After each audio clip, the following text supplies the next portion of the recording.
out by asking you, what's your name? Bond. James Bond. James Bond. Yes, ma'am.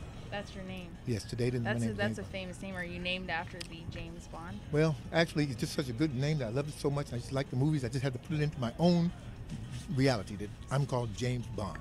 Tell me about what you think about Austin right now. Since you've been here since '89, I'm sure you've seen some changes, and it's been changing a lot lately. Oh, yeah. How do you feel about what's been going on down here? Yeah, it's good. You know, change is good, always good. As long What as about it's for all the the better. growth? Growth is always good, yes, ma'am. If you can grow in your heart and grow in your mind.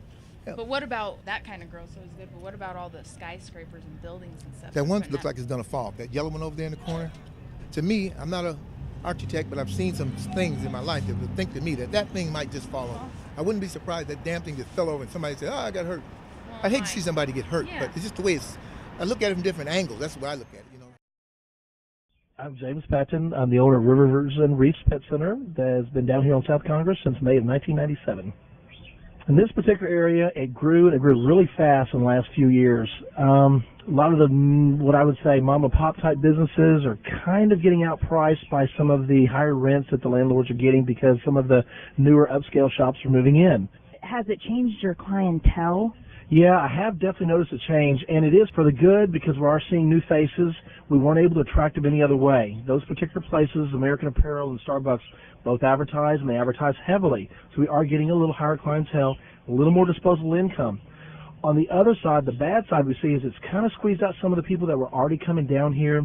Parking has been very tight. As the rent's been going up, prices in individual stores have been going up, making it a little less competitive. So we're not looked at as the bright, shining child of Austin anymore. And at one time, South Congress was hot. And now people are starting to think South Congress is a little New York trendy. As a small business, you've got the opportunity to turn on a dime and change. You can drop your inventory. You can change your inventory. You can reset your place to catch up with the times or go funky. For a quirky little pet shop that you just wouldn't expect down here if you had high-end clothes or high-end coffee, and all of a sudden we're here and everything's just stuffed in. It's going to leave an impression on your mind, whether it's positive or negative. It still left an impression. But you're here to say, and you think a lot of the smaller mom and pop shops here are going to have the tenacity to stay down here with all these changes going on? I think even with the changes going on, at least 3/4 of everybody that's here today, I think, wants to stay. I think if the rents get too high, some people move out, but that doesn't mean another mom and pop operation can't get back in. I'm speaking with Shani Arbazo. I work on South Congress. I've seen a lot of corporate stuff pop up, a lot of corporate stores. It seems like they're trying to change South Congress for more money than the arts and the college kids, and the more of the Austin atmosphere is trying to go more Hollywood. And then it used to just be Austin. You come here, you have fun, you're a hippie, whatever. So I think it's definitely going kind of downhill and more towards the money end of everything. It is supposed to be about the people, and it is supposed to be about people in the community that you're helping and the people you're supposed to reach out to. And a lot of the shops popping up don't seem to be like that. I think we're going to keep fighting, and I think the small businesses are going to fight because they know what they're doing is good, and I think we're just going to have to keep fighting for what is right. We have our own place, and we like it this way, and we don't want to have flashy things all around. We just want to keep it Austin. If we're well educated, then we know who to keep out, and if we're not educated, then we're just going to get smacked in the face one day. So I think that it's really good that we keep the alliance and everybody get together and kind of pull forward, kind of like the civil rights movement, but, you know, we're fighting for our right to be cool. My name is Lacey Gross, and my husband and I own Austin Art Glass. We've been here about 5 years on South Congress. Are you from Austin, or how long have you been in Austin? I've been in Austin about that same length of time. My husband was born and raised here, so yeah, we came back and opened the store.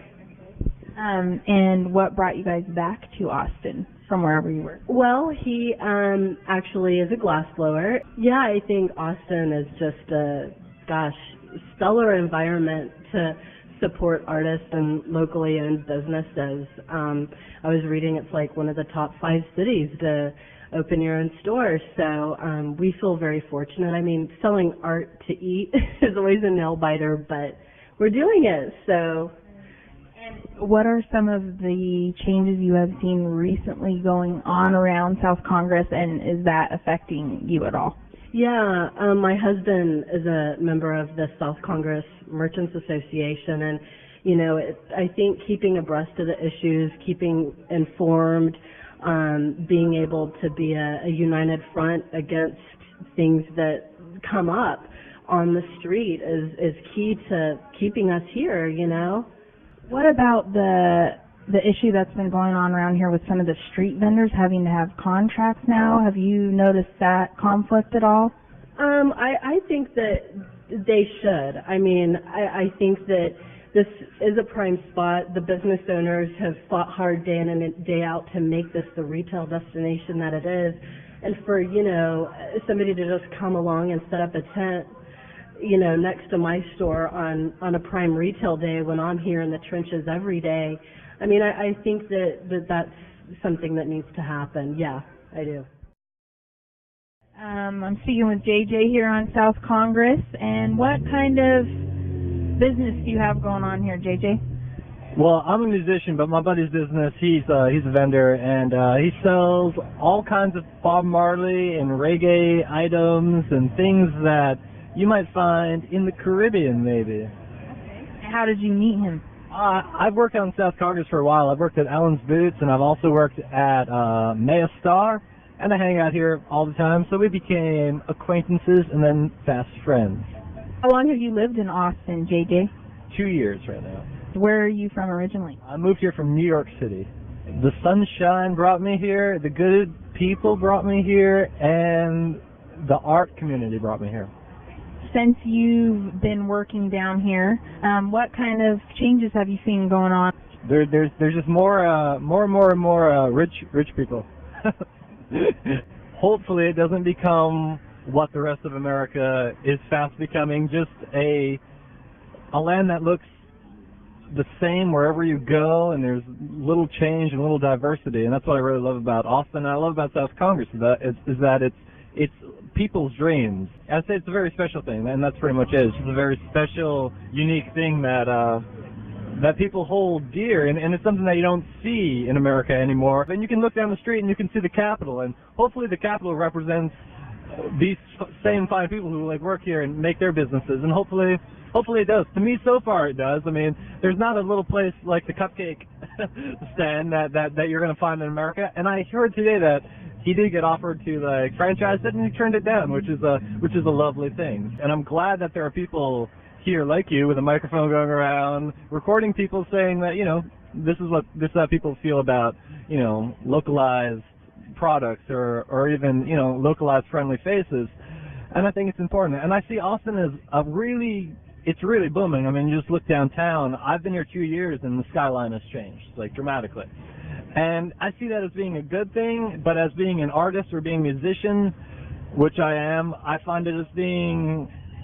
And valuing the individual? Well, yeah, I see the individual once again is going to be constantly changing shape in Austin.